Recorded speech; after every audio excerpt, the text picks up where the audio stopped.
making this video because when my conversation with the alleged supervisor of my counselor at the Detroit VRE office, um, the counselor who never returned my calls, um, for the most part, only replied through the EVA, the EVA, where they basically do a phishing attempt. I mean, that's basically what it is. And then you type in a comment and it sends them back the comment from your email address. Um, I mean, it could more. There could be more source code too. Maybe it also says your IP, et cetera, your location that you were logged in at. Um, but a lot of stuff that's done through Gmail, through Google, a lot of it comes up as um, what's that city in California? Anyway, the city where they are in California, City of Industry. I forget anyway, but anyway, that's the way that I hear from her most of the time, and usually it's to kind of shame me. What is your holdup? What is holding you up at this step? Why have you not moved forward? Like that. But anyway, she's trying to present me as I have some kind of mental health issue, and then the VBA without my consent, being as this is a medical issue, which is an entirely different department, but went into my VHA record and found out how we had an issue at the health clinic, the Saginaw Wellness, and but they have two or three different names in the office. It's shady as heck. They have providers that they say are work there but don't. I mean, it's shady. I don't like that place. That's why I'm glad we walked out. Actually, she asked us to leave, and I said, we had, words back and forth. They refused to give me our records. They refused to delete us from their servers. They refused to, erase our insurance stuff from there as a patient. Um, all kinds of stuff. And then she eventually just told me to leave. So I was telling people in there the stuff, that's going on. I wouldn't be affiliated with this place, especially, if you've had issues in the past where you're on parole or probation. This is not the clinic to go to because they're lying.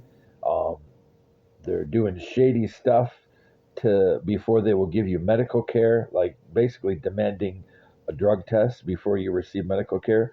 And they told the VA they do that for all the patients. It's not true. I've seen multiple females go in there, including my doctor, including my daughter, who saw the doctor before, and doctor never said anything about a drug test, and I didn't approve a drug test, so they lied to the VA. And the second time that I went there, they they scheduled it while they're doing drug tests for people on parole and probation and people in rehab. Um, so that being said, you know, I said I'm not going to allow you to bill the VA for a drug test when the VA does drug tests internally for everybody. All veterans, if you're mandated for a drug test, your primary care provider or the VA will call you or send you a letter or a secure message that you have to come in for drug tests. And if you're in some kind of a program like methadone or something, the VA has their own methadone clinic. So I told them, this is not from the VA, you're lying. And she didn't like that.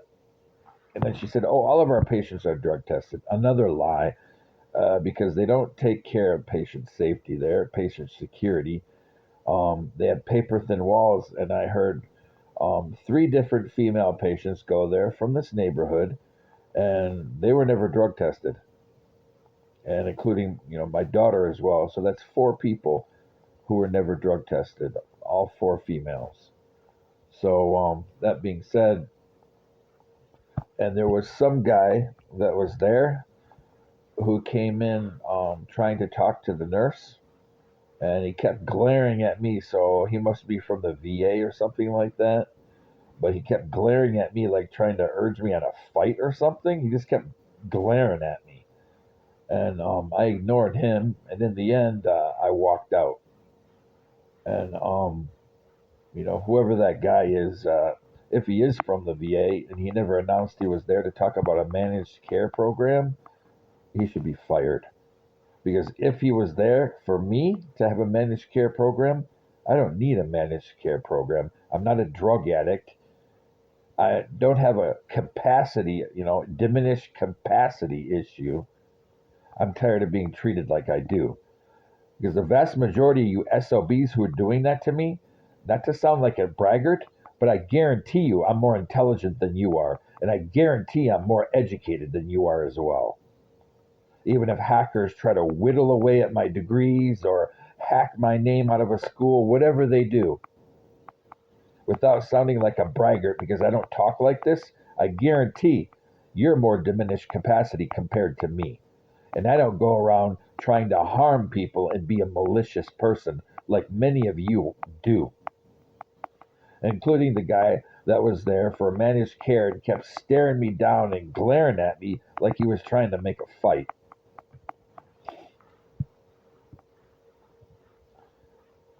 And then in the end, talk to a nurse that is not really the nurse that she says she is.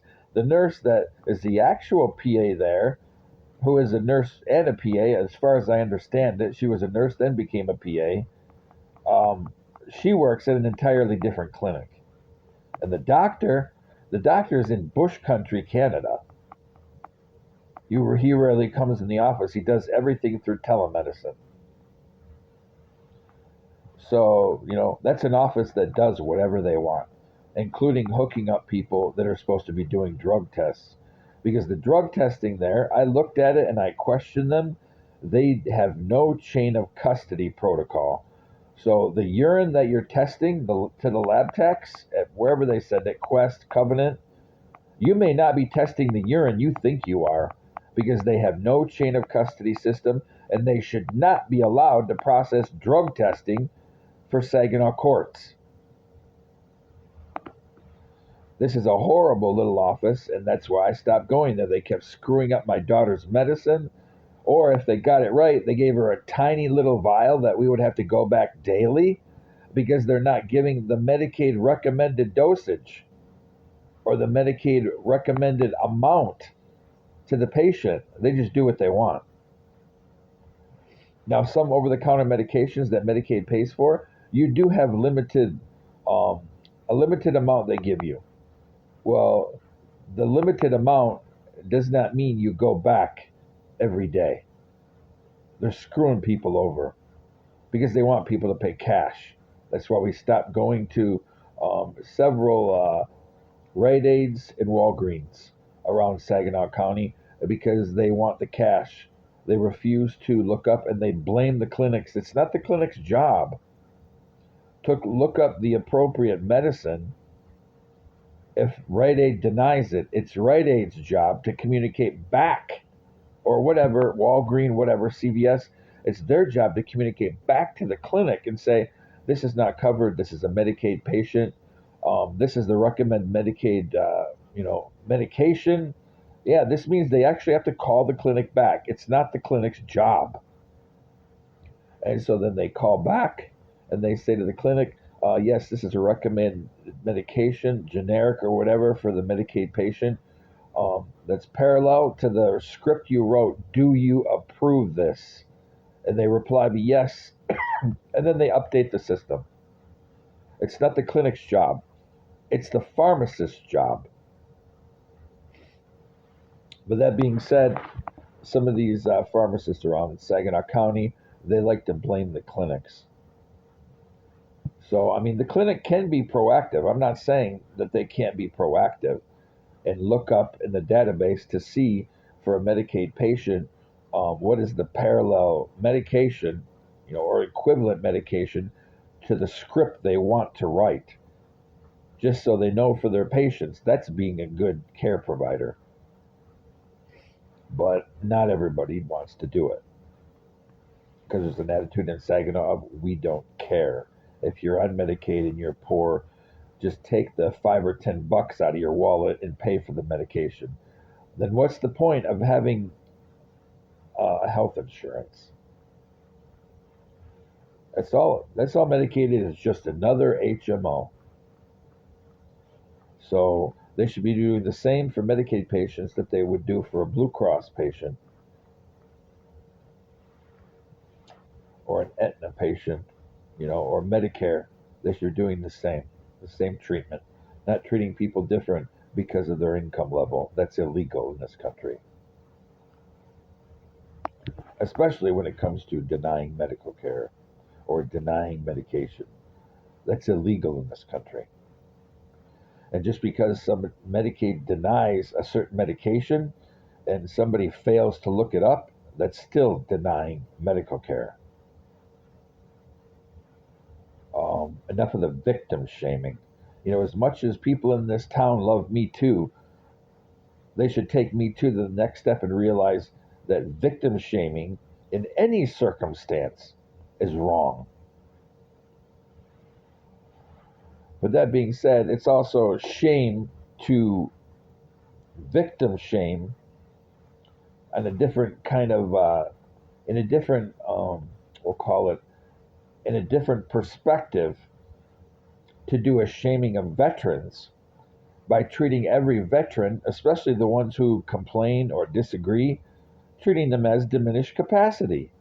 I can't speak for all veterans, but I think I could say with a certain degree of assurance that most veterans would agree, we're tired of being treated like we're diminished capacity. We're tired of the PTSD labels. We're tired of hearing the word shell shock. We're tired of hearing the word diminished capacity. We're tired of hearing the words verbally aggressive because we disagree and we want to be treated with respect. We're tired of it, and there's millions of us. We're tired of people, the first time a veteran complains, trying to go to mental health. We don't have to go to mental health to be rated. We don't have to go to mental health to receive disability. We don't have to go through mental health to get VR&E benefits. Which brings me to my point here. VR&E Detroit is trying to present me as diminished capacity. That's wrong. The 45 or 50 minutes that I talked to that lady, it's obvious that she's more of a diminished capacity to me because she can't answer questions. She fumbles over her words. She lies. She tells things that are not true. And at least in my case, her and the counselor are actually trying to set me up to look like a fraudulent disability claimant, or trying to set me up as so diminished capacity that I can't work by taking the same diminished capacity route that they do to people with severe mental illness, going through MRS or TTI or some other, or the darn clinic over in the farmers market. I forgot the darn name of the building. Anyway, the Saginaw Farmers Market, the clinic there, that's their specialty, is dealing with people that are diminished capacity, or people that are suicidal, or people that have third-party pays, et cetera, et cetera. I just can't remember the darn name of that clinic. But it's one psychologist and a ton of social workers. They call themselves an emergency mental health services clinic. In the farmers market? But anyway, they also deal with this kind of stuff, like the mock jobs, to make sure you can work. When you're sending somebody to a mock job paid for by some kind of agency related to mental health or rehabilitative health, you're basically telling them, yeah, we're sending you somebody that's not quite functioning well. We want to see if they can work. You're setting that client or that veteran, you're setting them up to fail. And then saying things like, "Oh, we have limited funding." You're the VA. You don't have limited funding for VR&E. That's a lie. Mental health services alone, 4 years ago were $54 million under budget, and the money just went to waste. Maybe to make sure that people could create short-term positions for their friends, maybe short-term appointments, temporary appointments, so their friends would get in, get a job, and then step up to a full-time, GS 10 step 3 position. That's where the overfunding goes to, or the under budget overfunding goes to, when it should be given to veterans. There's no funding problem. That's a lie. They're trying to push a highly trained, highly educated veteran, and there's many of us, push them in a position where they're filing papers or cleaning toilets when they used to disable IEDs, when they used to use sophisticated tracking software, when they're trained how to clear an entire building in less than 15 minutes. And now they're cleaning toilets and filing paperwork. Or they used to drive very sophisticated, heavy equipment, which would put a longshoreman to shame. And it's the ability of this heavy duty equipment that they were trained to drive. But now they're wiping a urinal or a toilet. This is the veterans testing to see if they're capable of doing a job. Again, we're tired of being treated like we're diminished capacity. Just because somebody saw a lot of their friends go down and they lost good friends, or they were injured by an IED by a parent or a child from a demented background that says that human life is not important, that evil and fanaticism has a priority, doesn't mean that veteran doesn't know what they're doing, and they should be filing somebody's paperwork so they can sit at their desk and drink coffee and watch videos and joke around about other people, maybe even the veterans at their agency that are there filing their paperwork just to prove that veteran can work. Yeah, maybe you can't work. I don't know. Maybe we should give you a TDIU letter, but that's as far as we're going to go, even though we're supposed to be directly involved in the TDIU process or in the full P&T process. Yeah, you're fully disabled now. You're 100% permanent and total. The only thing you could do if you work or something is you can mow a lawn. Stop with the veteran shaming.